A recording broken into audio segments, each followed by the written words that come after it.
Hello नमस्ते everyone and शङ्ख सभा है तपाईँहरूलाई कतिले भन्छदेखिको माथि तुमलिङ टार एयरपोर्टसम्मको जतिसम्मको भिडभाड देखाउन सक्छु साथीहरू है। र यो चाहिँ शङ्ख सभा जिल्ला मात्रै नभएर शङ्ख सभालाई चिनाउने एउटा उपत्यका पनि हो यो तुमलिङ टार भनेको। विश्वमा सबैभन्दा होचो उपत्यका भनेको शङ्ख सभा जिल्लाको तुमलिङ टार। तपाईँहरूले कसरी पहाड शङ्ख सभा त पहाडमा पर्छ, कसरी विश्वको होचो उपत्यका पर्यो भनेर कति साथीहरूलाई त विश्वास पनि नलाग्न सक्छ। धेरै साथीहरूले त विश्वास गरिसक्नु नि भएको छ। जो साथीहरूलाई विश्वास लाग्दैन गएर गुगलमा सर्च गर्नुहोस्, तपाईँहरूले पक्कै पनि विश्वको होचो उपत्यका शङ्ख सभाको तुमलिङ टार भनेर पाउनुहुनेछ।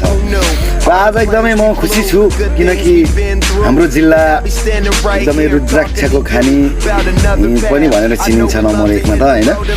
र यो चाहिँ कस्तो लाग्छ मलाई, आजभन्दा 15 वर्ष अगाडि यो ठाउँमा गाडी कुद्दैन थियो।